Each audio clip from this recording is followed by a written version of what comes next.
자, 저번 시간에도 얘기했고 여러 번 얘기했는데 여러분들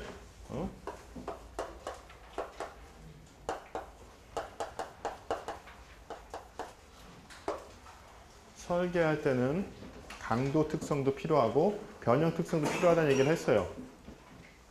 자, 강도에 대해서는 우리가 열심히 공부를 해서 그래서 여러 가지 모델들이 있다는 것을 얘기를 했고, 그래서 암석, 안반의 혹 브라운, 모 쿨런, 불연성면의 바턴, 페이턴 등등의 모델들을 배웠어요. 여러분들이 이제 그 모델들을 전부 다 잘 이해하고 있을 거라고 생각을 하고, 요거는 끝났어. 그래서 우리는 강도는 우리가 배우고 다 배웠다. 완벽하게 이해를 하고 있다. 그럼 우리는 변형 특성만 이해를 하면 된다. 그래서 변형 특성에 대해서 공부를 하고 있는 거예요. 근데 변형 특성과 강도 특성이 전혀 연관성이 없는 게 절대 아니죠. 어차피 변형 특성이나 강도 특성 다 모두 다 응력과 변형률의 관계에서부터 나오는 거예요. 그렇죠? 이 모든 것이 다 스트레스하고 스트레인 릴레이션십으로부터 나오는 값들이에요. 이거 기울기는 스트레스 스트레인 릴레이션십의 기울기는 변형 특성이라고 하고 우리가 그래서 노멀 스트레스와 노멀 스트레인 간의 관계는 영스 모듈러스가 되는 거고, 시어 스트레스하고 시어 스트레인의 관계는 시어 모듈러스죠. 그렇죠? 그리고 요거의 응력의 최대값은 이건 뭐예요? 이게 뭐야? 강도죠, 강도. 스트렝스란 말이야. 그래서 전혀 독립된 개념이 아니다. 변형과 강도는 최대값만 가지고 설계를 하면 그것은 강도를 가지고 설계를 하는 것이고, 이 기울기를 가지고 설계를 하면 그게 변형이다. 그래서 변형과 강도를 따로 분리해서 생각하는 것 자체가 불가능해요. 근데 이 변형 특성이 정리하기가 더 어렵고, 이게 최대값으로 가면서 이게 그 기울기가 일정하면 딱 좋은데 일정하지 않다는 거야. 막 이렇게 변해요. 그래서 이게 굉장히 좀 정의하기가 어렵고, 그 암석, 안반별로 그 베리에이션이 굉장히 커. 그래서 정의하기 어렵지만, 하여튼 전에도 얘기했지만 우리가 최근 트렌드에서는 이 변형 특성을 가지고 설계를 한다. 그래서 변형 특성을 정의를 해줘야 하고, 수치 해석, 최근 들어서 수치 해석은 더 이상 옵션이 아니라 이제 필수 아이템이 되는데, 수치 해석에서는 변형 특성을 입력을 안 하면은 아예 해석을 돌릴 수가 없어요. 그래서 기울기, 즉 우리는 이 렉처에서 이 기울기 값을 우리가 어떻게 구할 것인가, 그거에 대해서 살펴보고,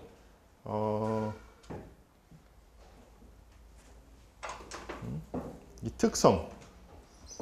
자, 암석, 안반, 소일, 흙 다 모두 다 이 기울기가 선형은 아니에요. 선형은 그 암석, 안반, 강도 보면서 우리가 응력, 변형률 관계를 그 그림을 봤었죠.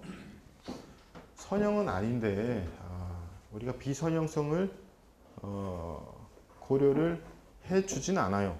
소일에서는 해줘야 되는데 암석에서는, 암석 안반에서는 일단 그걸 갖다가 고려를 해주지 않는 경우가 굉장히 많아. 하지만 이 그림 한번 볼게요. 이게 처음에 하중을 제하다가 하중을 제거, 제하. 이게 로딩이고 이게 언로딩이에요. 로딩,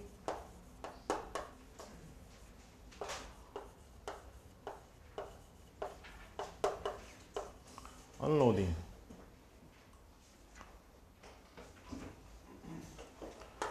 자, 로드 하다가 언로드 하면 이 기울기가 일단 달라. 달라요. 어떤 게 더 커?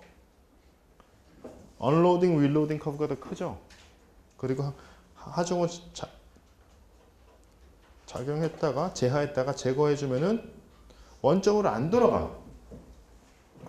원점으로 안 돌아가요. 그럼 이게 원점으로 안 돌아가면은 이게 일라스틱 머티리얼은 아니란 얘기야. 그렇죠? 원래 원 위치로 돌아가야지 그게 일라스틱 머티리얼이죠. 그렇죠? 기울기도 틀리고 일라스틱 머티리얼도 아니에요. 그래서 보니까 언로딩, 윌로딩 커브는 기울기가 계속 유사하다. 그리고 이것은 기울기가 초기 로딩이랑 좀 다르다. 그래서 특성이 다르다는 것은 알았어요. 그러면은 이 기울기가 어떻게 변하는지 한번 볼까요? 자, 기울기를 나타낼 때 우리가 탄젠트 기울기가 있고 시컨트 기울기가 있어요. 이거 들어봤어요? 탄젠트하고 시컨트 들어봤죠? 탄젠트가 접선이고 시컨트가 뭐야? 활선. 그렇죠? 여기서 뭐냐면은 만약에 응력 변형률 관계가 이렇게 그려졌다. 내가 이 위치에서의 탄젠트 스티프네스 구한다 하면 이것은 요거예요. 그렇죠? 시컨트 모듈러스는 뭐예요? 시컨트 모듈러스는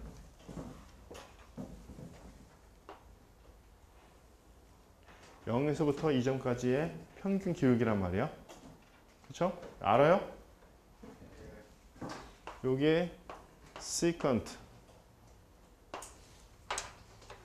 요게 탄젠트. 실제 암석에서의 탄젠트 스티프니스하고 모듈러스하고 시컨트 모듈러스를 같이 플러팅을 해봤더니 이렇게 변하더라. 초기에는 좀 크게 나왔다가 이 선형 영역이 있죠. 선형 영역에서는 굉장히 작게 나와요. 그러니까 일정하게 나오고 그러다가 첨도 강도 가면서 이게 급격하게 떨어지다가 이쪽으로 되면 어떻게 돼요? 이쪽 꺾이면 이게 마이너스야. 그래서 이 접선 탄젠트 모듈러스가 이렇게 변화가 커요. 굉장히. 탄젠트 모듈러스 우리가 잘 사용하지 않아. 일단 마이너스 값 나오죠. 마이너스 값 나오면 일단 수치 해석에서 돌아가질 않아. 그래서 우리는 시컨트 모듈러스를 주로 사용을 해요. 시컨트 모듈러스가 뭐 좀 더 평균적인 그런 값이기 때문에 그러면은 이게 아무리 마이너스로 가도 시컨트 값이 마이너스가 돼요. 시컨트가 마이너스가 되려면은 이게 마이너스 떨어져야 돼. 그치? 근데 이게 마이너스로 떨어질 수는 없어요. 내가 위에서 압축을 하고 있는데 이 재료는 인장이 발생하는 거야. 마이너스가 되면은. 그쵸? 그게 돼? 가능해요? 불가능하죠? 그러니까 이런 건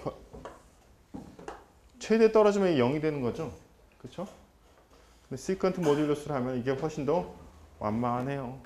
그래서 우리는 시컨트 모듈러스를 사용해요. 자, 이 학부 시간에 암석의 그 탄성계수의 변화를 다루진 않을 거예요. 내가 이거 다루진 않을 거고 이런 특성이 있다는 것만 알아둡시다. 왜냐하면 이런 똑같은 특성이 그 소일에도 적용되기 때문에 여러분들은 탄젠트 모듈러스와 시컨트 모듈러스의 정의만 알아두고 이 값이 일정하지 않다, 변한다. 즉 비선형적인 응력과 변형률 관계를 보인다 정도까지만 알아두고 그냥 일단 넘어갑시다. 일단이 아니라 이것은 그렇게 여기까지만 알아도 충분해요. 자, 아까 변형계수와 강도는 독립된 그런 개념이 아니라는 얘기를 했어요. 둘 다 응력과 변형률의 관계로부터 나온다는 얘기를 했어요. 그렇죠? 그러면은 그 변형, 그 탄성계수와 강도와 관계가 있을까 없을까? 이 관계가 존재할 수밖에 없겠죠. 강도가 큰 재료일수록 강성도 일반적으로 좀 클 수밖에 없어요. 그래서 그 레인지가 좀 클 수는 있지만은 이 관계가 있더라. 보니까 그 영스 모듈러스와 그 일축합축 강도의 레이시오는 대부분 200에서 500 사이에 존재하더라. 그래서 우리가 강도를 가지고도 정확하진 않지만 어느 범위인지는 예측할 수가 있다는 거예요. 200에서 500. 작게 예측하면 200, 좀 크게 예측하면 500이란 말이야. 굉장히 이건 좋은 정보인 게 우리가 변형계수 측정하는 것보다는 강도 측정하는 게 훨씬 더 쉬워요. 그래서 강도만 가지고, 그리고 강도 값이 훨씬 더 잘 알려져 있어요. 변형 특성보다는. 그래서 일축압축 강도를 가지고 그 탄성계수를 예측할 수 있다면 굉장히 우리한테는 설계도 굉장히 큰 도움이 될 거예요. 자, 영스 모듈러스와 일축압축 강도의 레이시오를 보니까 화성암 등과 같이 결정성암에서는 비교적 큰 값을 나타낸다. 쇠설성 암에서는 작은 값을 띈다. 라고 했는데 실제 레인지를 한번 봅시다. 화성암 등에서 크다고 했는데 볼까요? 여기서 화성암이 어디나? 이쪽 화강암 이쪽 보니까 500, 뭐 대리암에서는 800, 700까지 나왔어요. 퇴적암, 사암, 미사암 등등에서는 180에서 최대 260 정도까지 나왔고, 그래도 특정한 경우를 제외하고는 대부분 한 200에서 500 사이에 있다는 것을 확인할 수가 있어요. 자, 부하정수 레이시오 한번 볼까요? 부하정수 레이시오가 뭐부터 뭐 사이야? 0.1에서 0.46까지 나왔어요.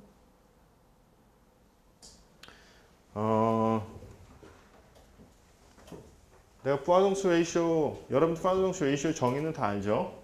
그쵸? 소일의 그 부하정수 레이시오가 얼마 정도라고 얘기했지? 샌드에서 얼마? 응? 한번 물어보자. 자, 염지원. 부하정수 레이시오의 정의 알아? 그럼 샌드에서 부하정수 레이시오가 한 얼마 정도이지? 응? 얼마? 0.4. 나쁘지 않아요? 진짜로 틀린 값이 아니란 얘기야. 근데 레인지가 있어요. 샌드도 한 값이 아니라. 그러면 이민규 얼마지?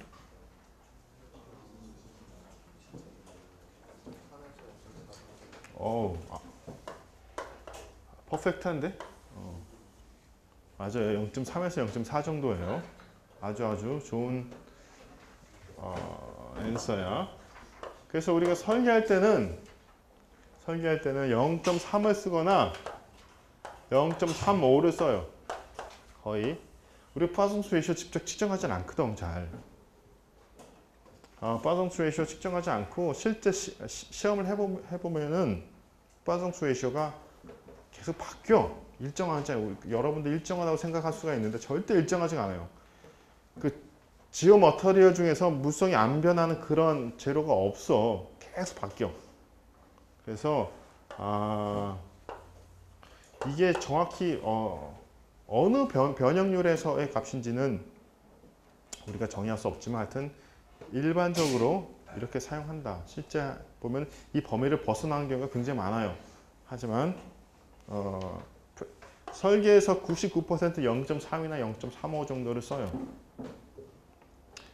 클레이는 전에 얘기 다 했었지.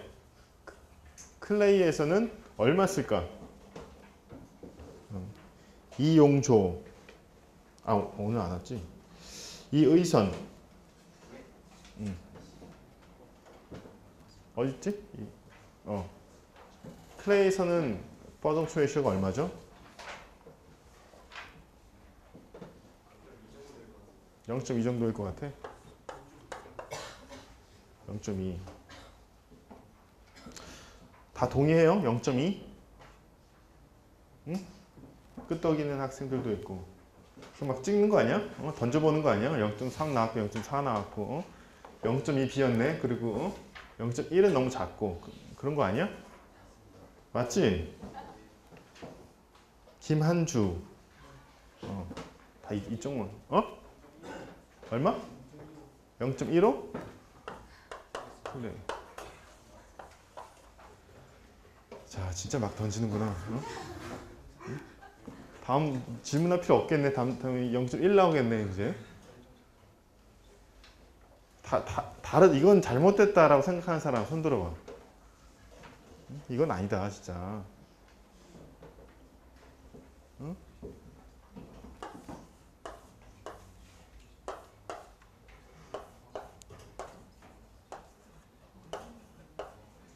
우리가 삼축 시험을 수행한다고 가정을 합시다. 그럼 이 액션 스트레인이 있고 레디얼 스트레인이 있죠. 그래서 뭐 그 이 축 방향, 그 변형률을 A로 표시를 많이 해요. 액션. 레디얼 방향, 수평 방향을 입실론 R로 표시를 해요. 그럼 포화정수 레이쇼는 뭐야? 응? 자, 이게 작다는 얘기는 누르면 잘 변형이 안 생긴다는 얘기죠. 그렇죠? 자, 클레이가 0.15면은 굉장히 단단하다는 얘기야, 일단. 그렇죠? 눌러도 잘 변형 안 생기잖아요. 이쪽으로 변형해도 잘 안 퍼진다는 얘기예요.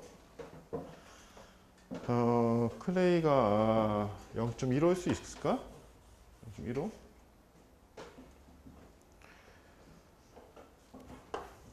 (0.15보다) 훨씬 더 크겠죠. 근데 클레이는 내가 이 질문을 한 이유가 여러분들이 다시 질문을 해야 돼. 자, 드레인드 상태에서의 포화정수 레이쇼를 원하세요? 아니면은 언드레인드 상태에서의 포화정수 레이쇼를 알고 싶으세요? 이렇게 나한테 질문을 해야 돼.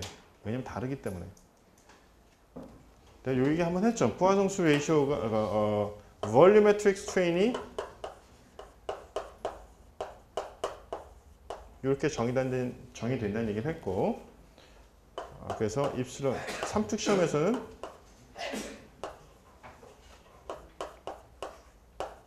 이렇게 되겠죠. 왜냐면은 입실론 2나 입실론 3가 방향이 같죠. 그쵸? 그래 안 그래? 그래서 는 입실론, 이거 A로 하자.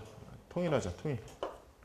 A 플러스 2뮤 입실론 A는 입실론 A 1 플러스 근데 이게 방향 마이너스가 되겠죠? 방향이 반대죠. 누르면 벌어지지. 이렇게 된단 말이야. 입실론 A 괄호하고 1 마이너스 2뮤 괄호 닫고 이렇게 표현이 돼요. 삼축 시험에서. 그렇죠? 언드랜드에서는 볼륨 체인지가 있어 없어? 있어요 없어요? 자, 클레이에서 언드레인드 상태에서 내가 클레이를 누르면 어떻게 돼? 이게 움직여 안 움직여? 안 움직여? 너희들은 오답 내는 확률 퍼센티지 거의 95% 육박하는데 찍지 좀 마. 찍지 말고 모른다고 해. 여러분들 클레이 못 봤어? 여러분들 뭐 초등학교 때 점토로 뭐 만들잖아. 중고등학교 때도 뭐 만들었죠. 누르면 안 들어가? 이 콘크리트야 안 들어가게? 들어가 안 들어가? 들어가죠. 반죽이잖아. 이게 반죽. 밀가루 반죽 같잖아. 근데 누르면은 야, 우리 딸애도 그거 맞추겠다. 4살이야 4살. 누르면은 벌어지죠. 벌어지는데 어떻게 벌어지면은 벌어지는데 언드레인드에서는 최적 변화가 없어요. 언드레인드 상태에서는 변형은 발생하되 전체 최적 변화는 변하지 않는다는 얘기가 뭐냐면은 만약에 이 포화동수 레이셔가 0.5라고 가정합시다. 그러면 이게 어떻게 돼? 0이 되지. 즉 내가 1을 누르면은 벌어지는 게 0.5란 얘기야. 그러면은 변형은 크게 발생을 해도 최적 변화가 없다는 얘기잖아요. 그렇죠? 그래서 0인 거야. 클레이에서 최적 변화가 없다는 게 너무 단단해서 최적 변화가 안 일어납니다. 그게 아니에요. 암석, 콘크리트도 최적 변화가 다 발생을 해. 포화동수 레이쇼가 0.5가 아니란 말이야. 최적 변화가 없는 대표적인 재료가 물이야. 물 누르면 변형이 생기지만 어차피 누른 만큼 또 벌어지기 때문에 전체 볼륨엔 변화가 없다는 얘기야. 변화량이 없다는 얘기예요. 자, 그래서 언드레인드 상태에서는 자, 드레인드에서는 내가 누르면은 샌드라고 생각해봐. 간극이 어떻게 돼? 간극이 줄어들죠. 근데 그 간극이 물로 채워 있으면은 간극이 줄어들려면 어떻게 돼? 물이 최적이 변하던가 소일 파티클이 최적이 변해야 돼. 근데 물을 갖다가 컨테이너에다 넣고 그 레이디얼 데포메이션을 갖다가 구속하고 눌러봐봐요. 들어갈 것 같아? 안 들어갈 것 같아? 맞춰봐라 이거. 들어가 안 들어가? 조금 안 들어가. 너 눌러봐 한번. 안 들어가요. 옆에 데포메이션을 갖다가 구속하면 안 들어가. 절대로 안 들어가. 그래서 워터는 여러분들 중학교부터 다시 다녀야 돼 이거. 워터가 인컴프레시블이라는 얘기를 해요 많이. 근데 엄청난 힘을 가해주면 상변화 생기면서 그 최적이 변할 수는 있지만은 볼륨 체인지가 발생하지 않아. 샌드를 쳐놓고 눌러봐. 최적 변화 생기겠어? 안 생기겠어요? 생기죠. 왜 생기는 거야? 파티클들이 막 부서지거나 소위 파티클이 눌려가지고 이렇게 작아지는 거야 최적 변화가? 그럼 왜 생겨요? 뭐라고? 입자가 뭐? 재배열되죠. 입자가 재배열되면서 지금 느슨한 상태가 눌려가지고 이게 딱 붙는 거지. 간극이 감소한단 말이야. 공기는 빠져나가면서. 간극을 채우는 건 공기죠. 그것도 공기도 못 빠져나가게 완전 막아버리면 잘 안 들어가요. 그렇죠? 근데 언드레인드 상태는 물이 채우고 있단 말이야. 최적이 변하려면 어떻게 돼? 물이 압축되거나 파티클이 압축되거나 아니면은 물이 빠져나가야 되죠. 그러면 포화된 샌드에서는 물이 빠져나가게 해주면은 최적 변화가 생겨요. 그렇죠? 물이 못 빠져나가게 완전 실링하면은 이게 안 빠진다는 거야. 그럼 최적의 변화가 될 수가 없다는 얘기예요. 그렇죠? 그렇잖아. 여러분들 소일 리킹에서 이게 워터하고 이게 소일인데 최적이 변화하려면은 구멍이 뚫려 있어야 돼. 물이 빠진 만큼 최적 변화가 발생하는 건데 이걸 막아버리면은 이 자체가 압축해야 되는데 그러기 힘들다는 거야. 우리가 가해주는 응력 수준으로는 물 자체를 갖다가 압축시키는 것은 불가능해요. 그럼 최적이 변화가 없다는 얘기예요. 그럼 클레이에서는 구멍이 뚫려야지 물이 나가는데 클레이에서 우리가 구멍을 막아놓은 게 아니야. 근데 퍼미어빌리티가 10의 -8승 막 이렇단 말이야. 그러면 이게 빠지긴 빠지죠. 시간이 엄청 오래 걸려. 클레이의 그 간극은 눈에 보이지가 않아. 그렇죠? 여러분 점토에서 그 구멍 간극 본 적 있어요? 안 보이지? 맞췄어. 안 보이죠 구멍이. 현미경으로 봐야 돼. 구멍이 이렇게 작으니까 물이 쉽게 나오겠어요? 안 나오겠어요? 잘 안 나와. 그래서 우리는 클레이에서는 언드레인드라고 가정을 하고, 언드레인드니까 포화성수 레이셔는 0.5다 쓰는 거예요. 드레인드일 때는 0.5가 아니야. 그때 레인지가 좀 커요. 뭐 0.5, 3, 0.3, 0.3 이 레인지랑 크게 벗어나진 않을 텐데 우리가 클레이에 대해서는 드레인드 해석을 하는 경우가 별로 없어. 왜냐? 퍼메빌리티가 굉장히 작기 때문에 언드레인드 상태에 대해서 설계를 하기 때문에 우리는 언제나 포화성수 레이셔는 0.5를 가정하고 사용을 해요. 아주 특수한 경우만 클레이의 그 포화성수 레이셔, 드레인드 포화성수 레이셔를 우리가 구하려고 하죠. 거의 조사 책에는 거의 안 나올 거야.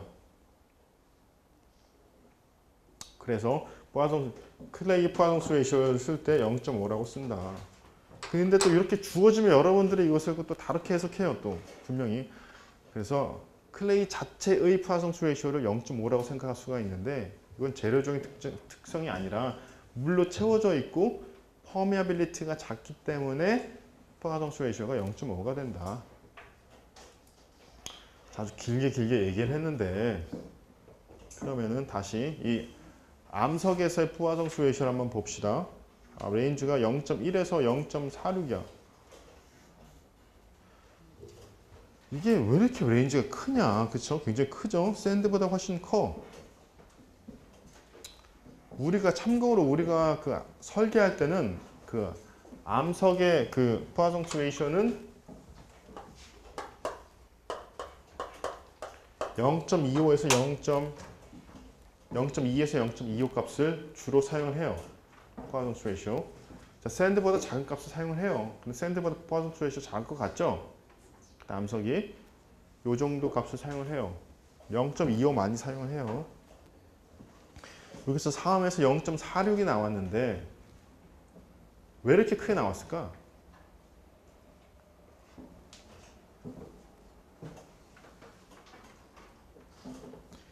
이것은 재료적인 특정 이라기보다 우리가 사암 같은 경우에는 퇴적돼서 만들어진 거죠. 퇴적되면서 방향성이 있을 수가 있어요. 층리 같은 게 있을 수도 있고. 그래서 누르면은 옆으로 훨씬 데포메이션이 많이 생긴 거란 말이야. 0.46 그런 특수한 경우라고 볼 수가 있어요. 아이소트로픽한 그런 암석이라면 절대로 0.46이 나올 수가 없어.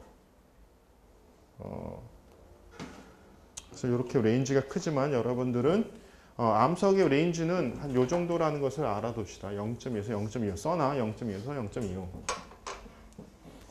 그리고 무엇보다도 요거 하고 요거를 같이 기억합시다. 어차피 여러분들이 뭐 암석, 암반의 전문가가 되려고 수업 듣는 건 아니잖아요. 그쵸? 그래서 요 정도 값은 알아두면은 굉장히 좋아. 이런 것들을 알고 있는 게 굉장히 중요해요. 여기 이런 데서 아는 척 한번 해주면 훨씬 똑똑해 보이고 상사한테도 좋게 보여. 락의 포화성수 레이셔 요 정도인데 왜 이렇게 크게 나왔나?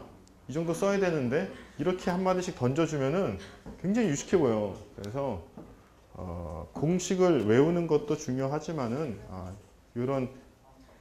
이거는 역학적인 특징이잖아. 특성인데 이런 것들을 갖다가 잘 이해하고 있으면 여러분들한테 반드시 도움이 될 거예요. 자, 그렇게 넘어가고 자, 우리가 이 암석에 대해서 시험을 하는 것이 쉽지는 않단 말이야. 우리가 또 응력 변형률도 측정을 해야 되고 좀 더 쉬운 방법은 동적 시험을 수행을 하는 거야. 동적 시험. 그래서 여기 암석 실어가 있죠. 여기를 뭐 해머 같은 뭘로 땅 때리면 이게 VS나 VP가 만들어져요. 전단파하고 P파, S파하고 P파 들어봤죠? VS하고 VP도 들어봤어요? 들어봤어? 어디서 들어봤지? 토질역학에서? 응? 얘기를 해봐. 어? 지방공학에서 들었어? 뭐 지구과학? 고등학교 때? 좋아.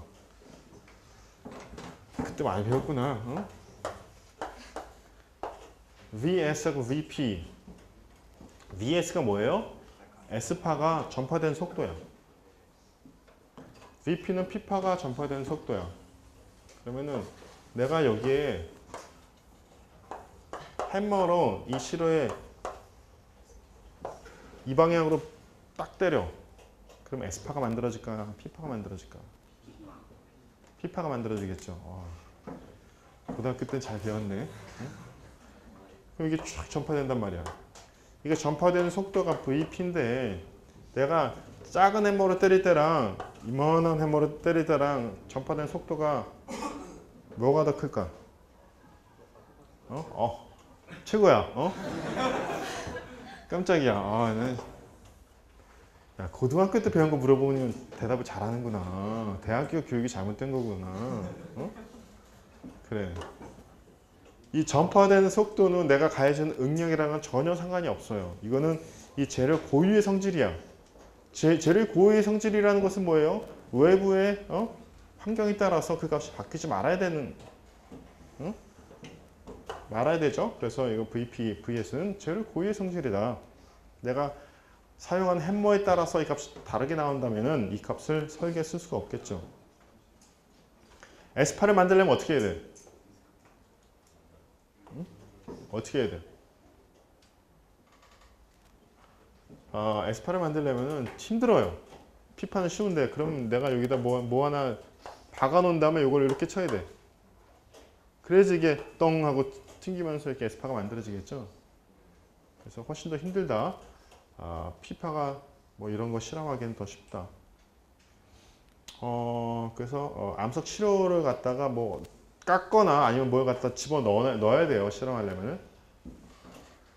자, VS, VP가 이거 자체로 우리가 설계 사용을 하는 것이 아니라 이 공식 봤어요?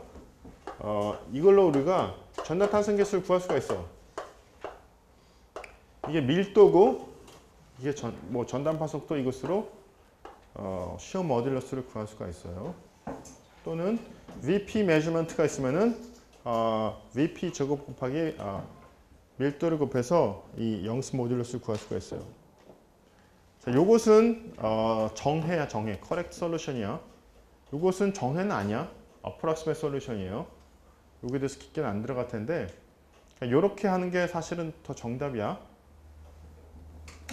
자, 그리고 VS하고 VP 이 값의 레이셔를 통해서 우리가 포화성수 레이셔를 구할 수가 있어요. 이거 굉장히 좋아요. 포화성수 레이셔까지 구할 수가 있어요. 그래서 VS로부터 시어 모듈러스, VP로부터 영스 모듈러스, 이 레이셔로부터 포화성수 레이셔를 구할 수가 있다. 그러면 우리가 필요할 때 근데 이 두 개의 관계로서부터 또 우리가 포화성수 레이셔를 구할 수가 있죠. 그렇죠? 응?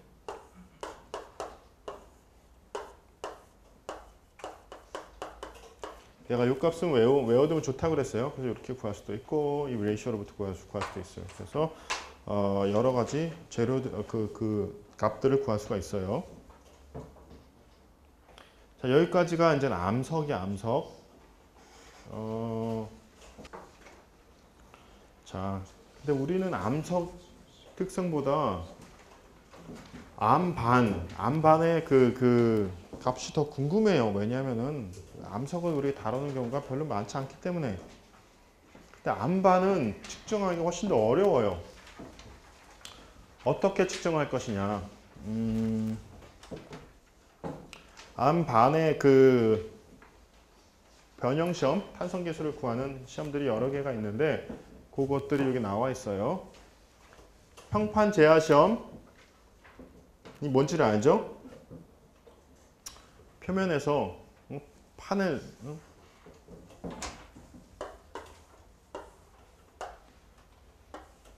누르는 거야, 그냥 판을. 왜냐? 우리가 이렇게 불연속면이 있는데 내가 요거를 갖다 코어를 채출해가지고 실험하는 거는 대표성이 없다는 거죠. 우리는 좀 더 넓은 이 전체 암바 럭 매스의 거동을 알고 싶단 말이야. 그래서 이거 너무 그러니까 스케일을 좀 더 키워야지만 우리가 암반의 변형 특성을 구할 수 있다. 그래서 이렇게 큰 판을 놓고 눌러보는 거죠. 그래가지고 변형 특성을 구하기도 하고 나머지 세 개의 방법들은 이 표면에서 하는 것은 문제가 있다. 왜냐면 깊이별로 다 틀리니까. 뭐냐 하면은 암반 안에 구멍을 뚫고 이 안에서 어떻게든 이렇게 이걸 벌려. 구멍을 벌려. 그때 이 변형 특성을 가지고 탄성 개수를 구하는 방법들이에요. 깊이별 그 변형 특성을 구하려면은 2, 3, 4번을 사용을 해야 돼. 무조건. 그래서 보어홀 잭 테스트, 다일레이터미터, 플렉잭 모두 다 구멍에다 뭘 집어넣은 다음에 벌리는 시험이야. 그래서 이런 시험을 통해서 우리가 변형 특성을 구하죠.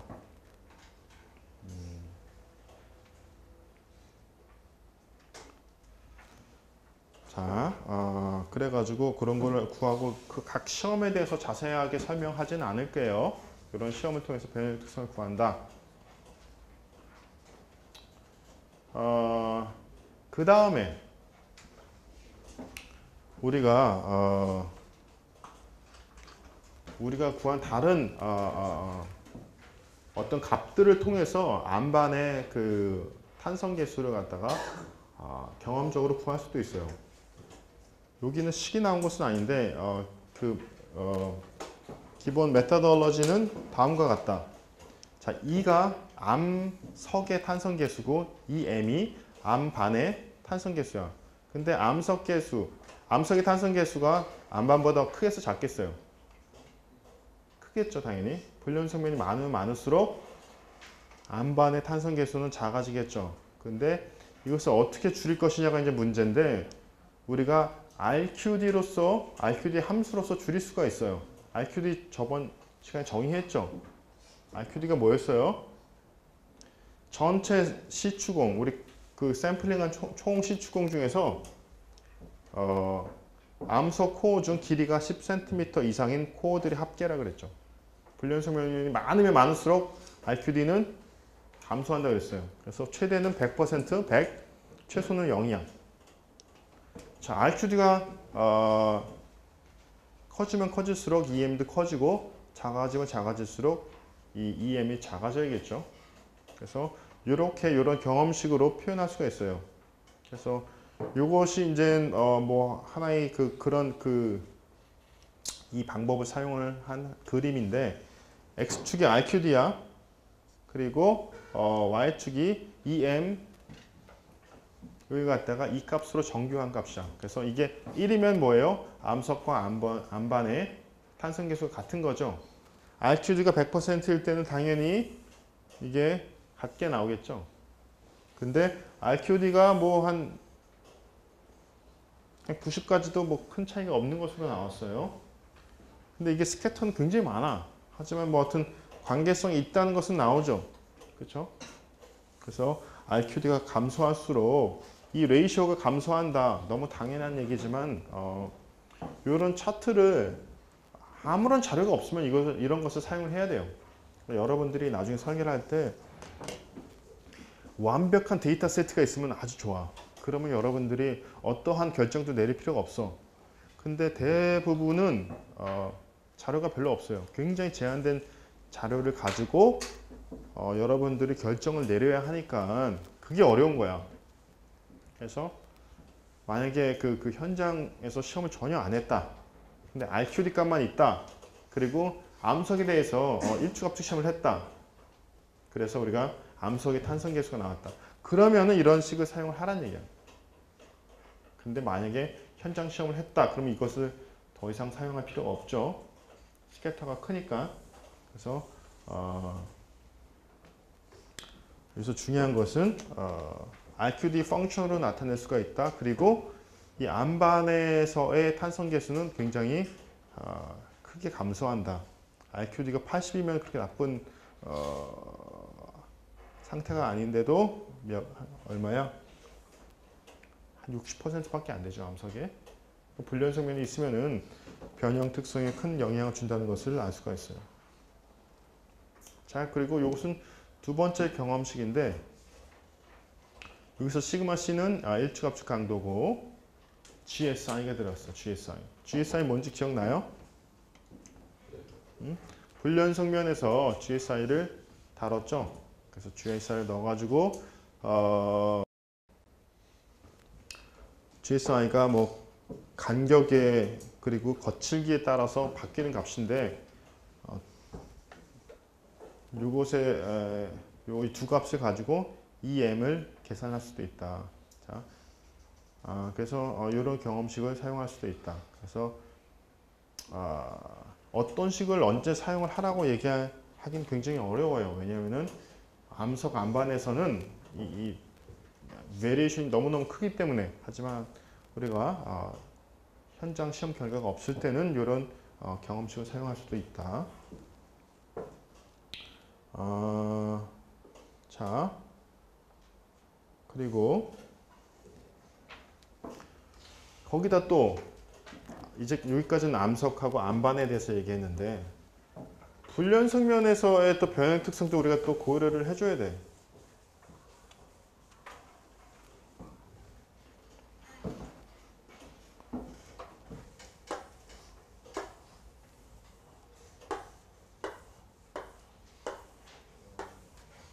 이런 락 매스가 있다. 자, 요 덩어리를 뽑아서 특성을 구하면은 이것은 암석. 그렇죠? 요걸 지우자.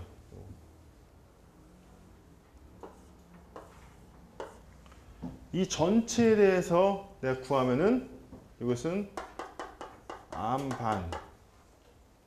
또 다른 옵션은 불연성면의 변형 특성을 따로 구하고 암석의 변형 특성을 넣어가지고 이거 갖다가 전체를 덩어리로 보는 것이 아니라 따로 고려를 하는 거예요. 그런 방법도 있어요. 그러면은 불연성면의 변형 특성을 갖다가 두 가지로 이렇게 정의를 해줘. KN과 KS. KN은 노멀 방향 스트레스에 대한 변형 특성, KS는 전단력, 응력에 대한 변형 특성. 그래서 KN과 KS를 우리가 입력을 해주면은 실제 락 블럭과 불연성면을 같이 모사할 수가 있어요. 이렇게. 자, 이게 불연성면이 이거 3개 정도면 이거 할 수 있겠지만 이게 불연성면이 100개다. 그럼 돼, 안 돼? 안 되죠. 간격이 좀 있는, 스페이싱이 좀 있는 특정 불연성면 몇 개가 존재하는 경우에는 이렇게 하라는 얘기예요. 이런 경우에 대해서 나 오늘 마음 잡고 이거 다 계산해 보겠다. 이건 미친 사람이에요. 이거 하지 마. 이거 하라는 얘기가 아니야. 그렇죠? 언제 필요한지 알겠죠? 자, 그럼 KN하고 KS를 결정을 해줘야 돼. 자, 안반 공학의 특징이 이 무성이 잘 규명이 잘 안 돼 있어요. 불확실성이 너무 커. 안반은 잘 안 보여. 그래서 이 방법론 자체는 뭐 그렇게 어려운 게 없는데 물성 구하는 게 굉장히 어려워요. 그러니까 불연성면에 KN하고 KS를 구하는 것이 굉장히 어렵다. 일단 정의는 한번 봅시다. KN은 이렇게 정의가 돼 있어. 여기 델타 V가 수직 방향 변이에요, 변이. 그래서 내가 델타 시그마 N만큼의 노멀 스트레스를 작용했을 때 델타 지금 V만큼의 수직 변이가 생긴다. 그 두 개의 값을 연결하는 것이 KN이 되겠어요. KN의 단위가 뭘까? KN의 단위는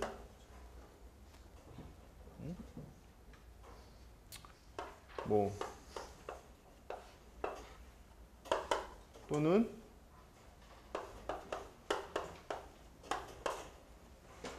그렇죠? 응력 나누기 길이야. 그래서 뭐 kPa per 미터 또는 GPa 기가파스칼 per 미터가 되겠어요.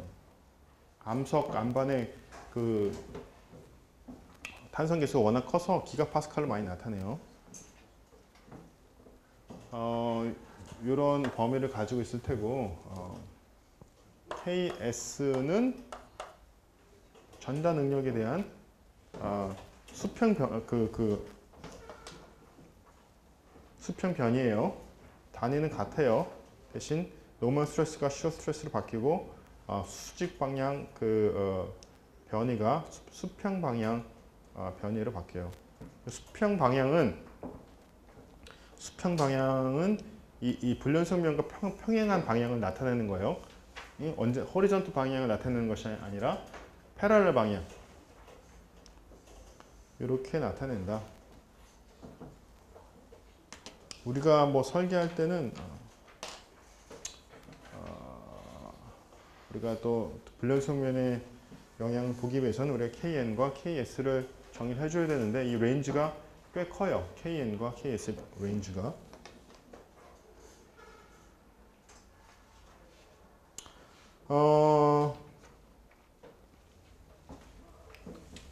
그래서 우리가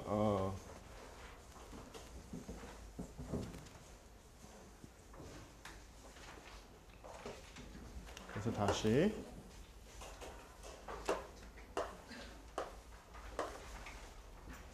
그래서 여기에 KS를 결정을 해주는데 KN이 뭐 typically 1부터 10기가파스칼 per 미터 정도의 값을 가지고 있고 KS는 보통 KN보다 훨씬 더 작아요. 그래서 4분의 1에서 10분의 1 KN 정도의 값을 가지고 있다. 우리가 이렇게 KN하고 KS 직접 넣어서 KN, KS가 필요한 경우는 우리가 수치 해석할 때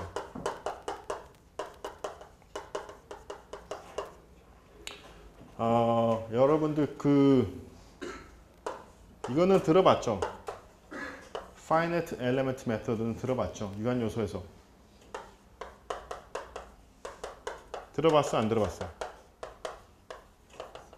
들어봤지? 이것은 연속체 해석이야. 여러분들이 해석하고자 한 대상이 붙어있다. 찢어지지 않는다. 라는 가정을 해서 이 문제를 푸는 건데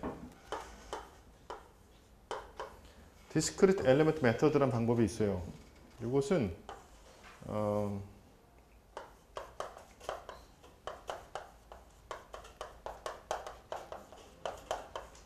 개별 요소법이라고 해요. Discrete Element Method.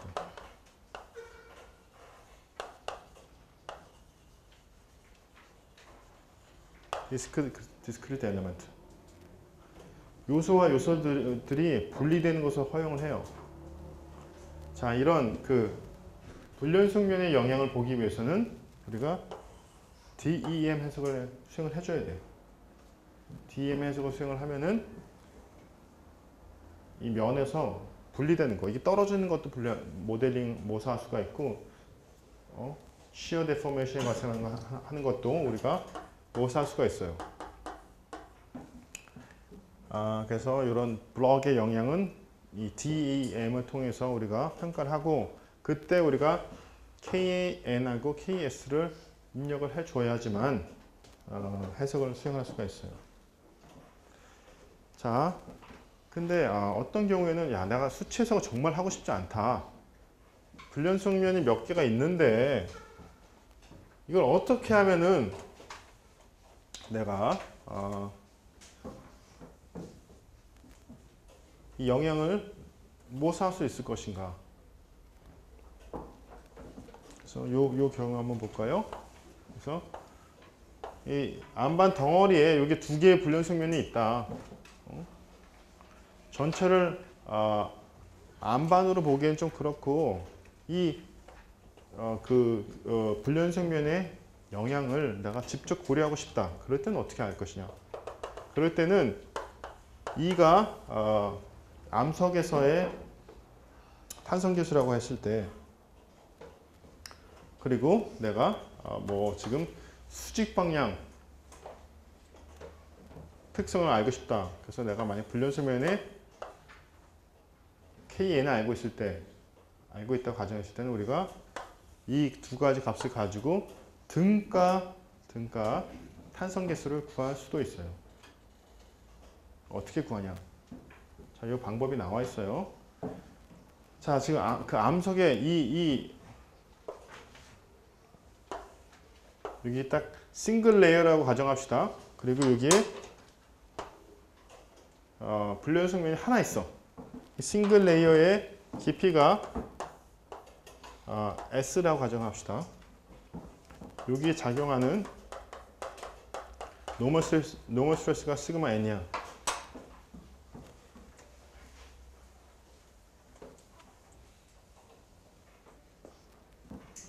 그러면 불연속면이 없으면은 이로 인해서 발생하는 데포메이션은 얼마일까? 여기 암석의 그 탄성계수가 2라고 한다면은 이 vertical settlement는 V라고 할까? V 락은 시그마 N 이거란 말이에요. 이게 뭐야? vertical strain이죠. 곱하기 전체 두께를 곱하면은 그러면은 vertical displacement가 나오겠죠. 그쵸? 이것은 불연속면이 없을 때의 vertical displacement야. 그러면은 우리가 불연속면에서의 또 변이도 같이 구해줘야 되지. 이건 어떻게 구해요? 자, KN이 defined as 단위가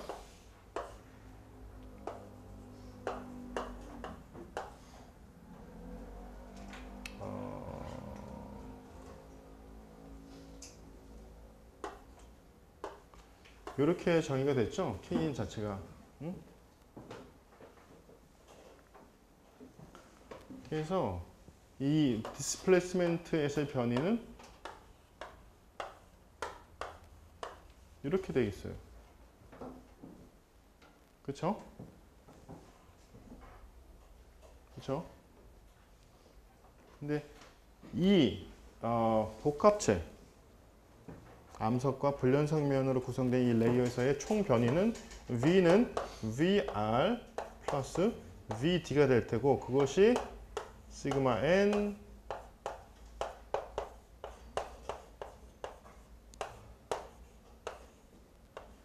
이렇게 표현이 되겠죠? 그렇죠? 이게 총 변이죠.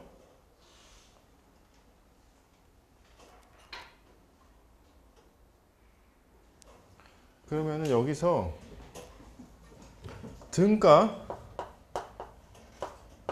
탄성 계수는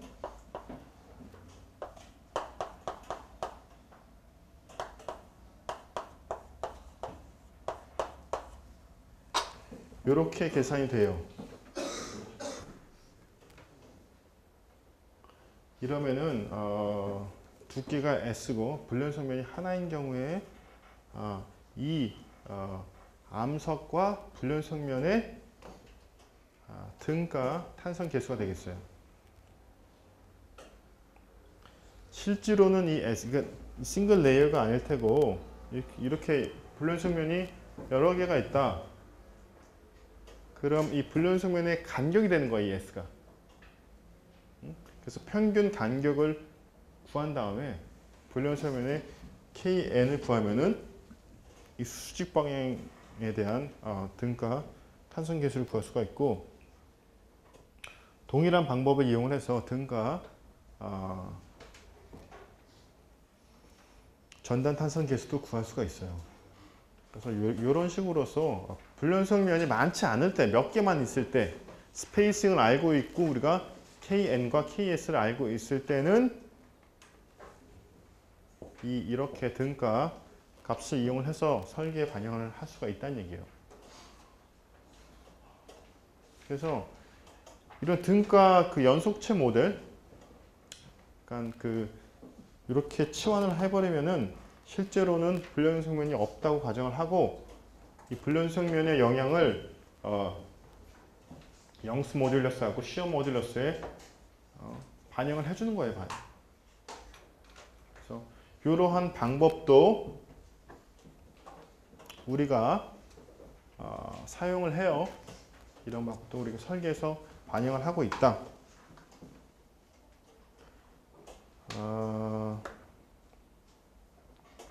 그래서 이런 것까지, 이 정도까지는 알아둬야 되고요. 그리고 마지막으로 안반의 시간 의존적 거동. 그래서 안반에서도 우리가 또 동일한 하중을 갖다 오랜 시간 동안 가해주면은 크립이 발생을 하는데, 이런 의존성을 고려를 하는 경우는 일반 그 구조물에서는 거의 없어요. 그래서 여러분들이 여기까지는 전혀 알 필요가 없어. 이거는 다루지 않을 거예요. 자, 이렇게 해서 변형에 대한 강의가 다 끝났어요. 자, 질문. 질문 없으면 오늘은 시간이 10분밖에 안 남았기에 오늘은 수업 여기서 끝내고. 너무 좋지? 그렇게 좋을까? 학교 왜 나오니? 집에서 쉬지? 숙제는 한 번 쉴게. 한 번 쉬고 주말에 잘 놀고. 자, 이것을 수업 마칠게요.